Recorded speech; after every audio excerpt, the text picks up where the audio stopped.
Atenção! Vai começar agora uma teleaula de processos de fabricação do curso Profissionalizante. Este módulo tem um total de 80 aulas. Hoje, você vai assistir a teleaula número 21. Bons estudos!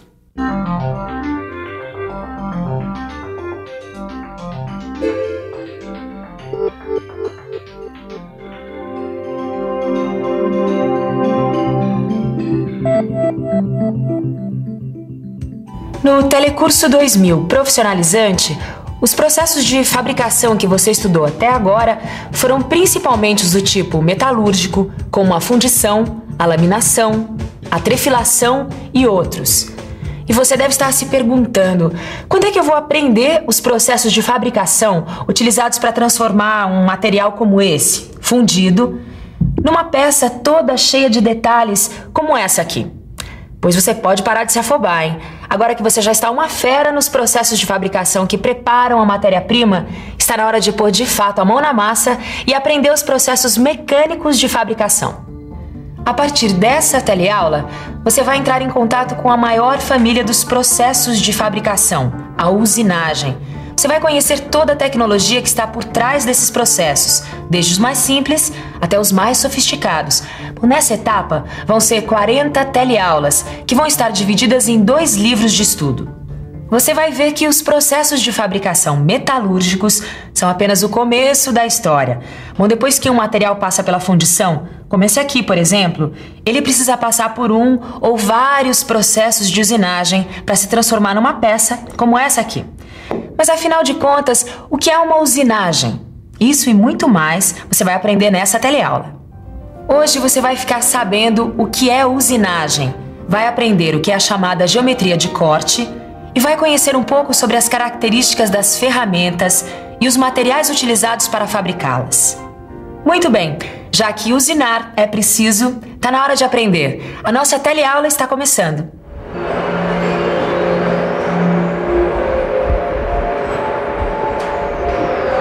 Eixos, anéis, discos, rodas, engrenagens, suportes, parafusos, carcaças, enfim. Vocês estão cansados de saber que todos os conjuntos mecânicos são formados por uma porção de peças. E sabem também que essas peças devem ter dimensões exatas e acabamento X para poder dar conta do recado. Pois muito bem, o que eu quero saber de vocês é, de um modo geral, quais são os 2 modos de se fabricar uma peça, qualquer peça. Você está falando de processos de fabricação. Já sei, Tito. A gente estudou isso num livro de processos de fabricação. O livro dizia o seguinte: as peças podem ser fabricadas de 2 modos. O primeiro é sem a produção de cavacos, como nos processos metalúrgicos, de fundição e laminação, por exemplo. Cavaco, você sabe, são lascas de metal. E o segundo modo é com a produção de cavacos. E a produção de cavacos é justamente o que caracteriza todos os processos de usinagem. Registrou aí? Usinagem são processos de fabricação com a produção de cavacos. Mais precisamente é o seguinte: usinagem é o processo pelo qual a gente modifica a forma de um material com a remoção progressiva de cavacos ou aparas, metálicas ou não. O problema das peças fundidas e forjadas é que elas apresentam uma superfície grosseira, precisando de um melhor acabamento. É exatamente aí que entra a usinagem. E a usinagem também entra em campo quando a gente precisa fazer um canal como esse aqui, ó. Aliás, para fazer uma peça como essa, cheia de detalhes, só mesmo uma boa usinagem. Tá a fim de saber o que a usinagem permite? Então anote aí.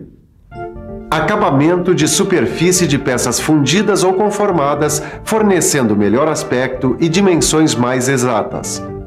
Possibilidade de abertura de furos, rasgos, rebaixos e todo tipo de detalhe. Fabricação de uma só peça em qualquer formato a partir de um bloco de material metálico ou não metálico. Dá só uma olhada aqui.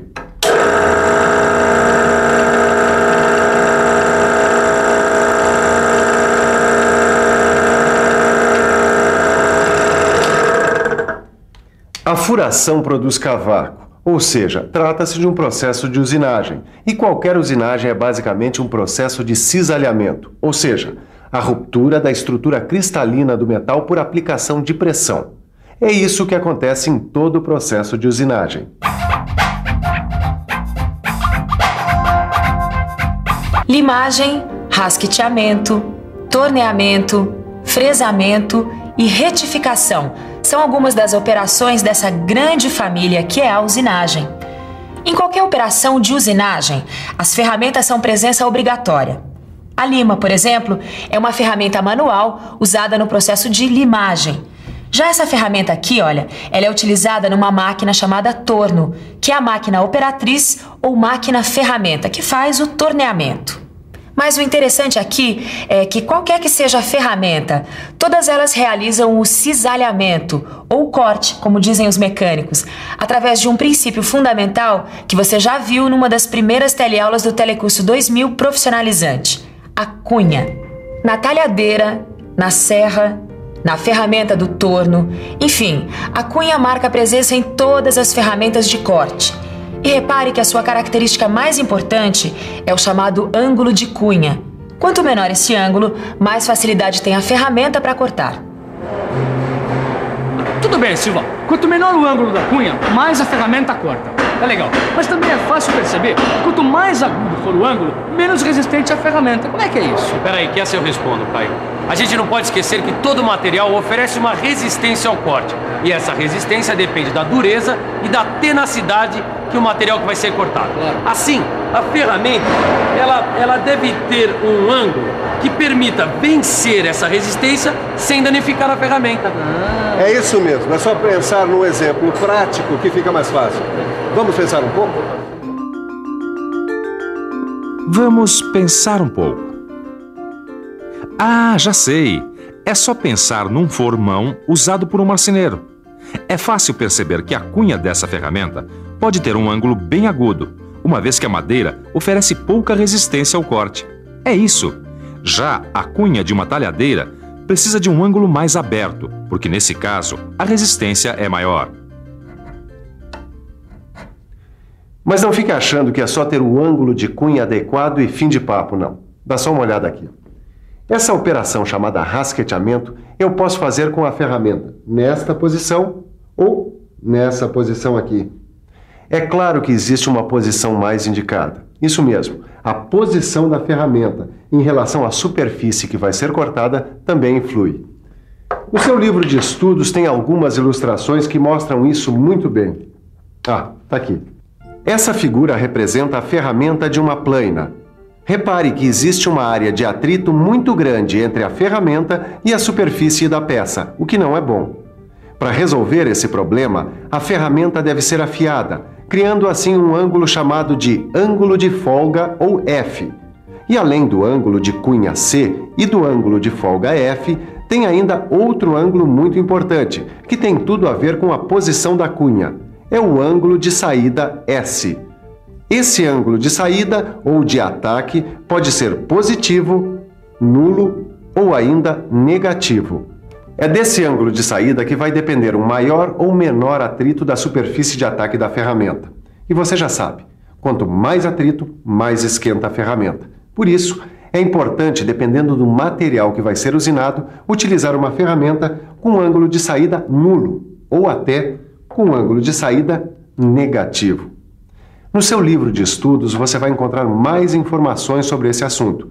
O importante, por enquanto, é saber que todas essas informações sobre ângulos é o que a gente chama de geometria de corte. E essa geometria de corte já foi mais que estudada. E assim, para cada operação de corte, os valores dos ângulos que possibilitam um melhor rendimento já foram calculados e podem ser encontrados nos manuais das ferramentas. Para começo de conversa, a ferramenta precisa ser mais dura que o metal que vai ser usinado, principalmente nas temperaturas de trabalho. É só lembrar que aumentando a velocidade de corte, a temperatura na zona de corte aumenta proporcionalmente.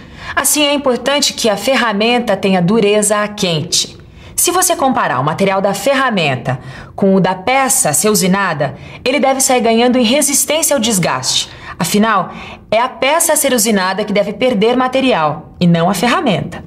E mais, hein? O material da ferramenta deve ter um custo compatível com o trabalho a ser realizado. Um material mais caro só é usado quando compensa o seu custo com ganhos de qualidade, produtividade e competitividade. Para ter todas essas características e mais algumas, e para apresentar o desempenho esperado, a ferramenta não pode ser fabricada assim no escuro, né? Essa fabricação tem que levar em conta vários fatores. Você quer saber quais? Então fique por dentro.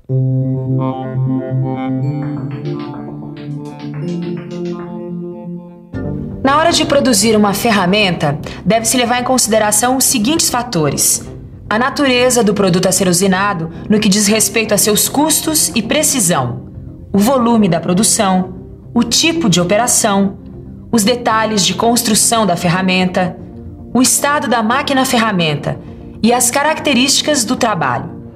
Quer dizer então que todas essas ferramentas foram fabricadas levando em consideração todos esses fatores? Claro, e mais, essas ferramentas podem ser fabricadas com vários materiais. Essa talhadeira, por exemplo, é de aço carbono. Essa broca aqui é de aço liga.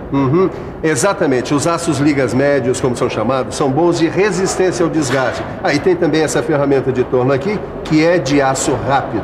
Aí de liga não ferrosa, tem alguma? Tem sim. Essa aqui, por exemplo. Tá vendo? Elas são boas pra quê, Silva? Elas são boas de se trabalhar em altas temperaturas. Dá uma olhada aqui. Essa aqui parece que tem uma espécie de pastilha presa nela. Sim. Essa é a pastilha de metal duro ou carboneto sinterizado. Agora, vocês sabem para que tipo de serviço ela é boa? Não. E você aí em casa quer saber? Pois então dê uma olhada no seu livro de estudos, que lá você vai encontrar informações detalhadas sobre os materiais com os quais as ferramentas são fabricadas e suas indicações. Mas antes, que tal uma boa revisada no que a gente viu hoje? E atenção, se liga aí que é hora da revisão. Na teleaula de hoje, você aprendeu que a usinagem é um processo pelo qual se modifica a forma de um material pela remoção progressiva de cavacos ou aparas. Aprendeu que as ferramentas são fundamentais nesse processo e que o corte é executado pelo princípio fundamental da cunha. Ficou sabendo o que é ângulo de folga, ângulo de cunha e ângulo de saída ou ataque, que representam o que é chamado de geometria de corte. Por último, aprendeu que para fabricar uma ferramenta é necessário levar em consideração uma série de fatores e que essas ferramentas podem ser fabricadas de vários materiais. E aí, você gostou, não é mesmo? E olha que esse só foi o primeiro passo, hein? A gente ainda tem muita usinagem pela frente. Na próxima teleaula, por exemplo, a gente vai falar sobre os parâmetros de corte. Mas para chegar até lá, sem dúvidas, é bom você dar uma boa estudada no seu livro, hein? Espero você na próxima teleaula. Tchau!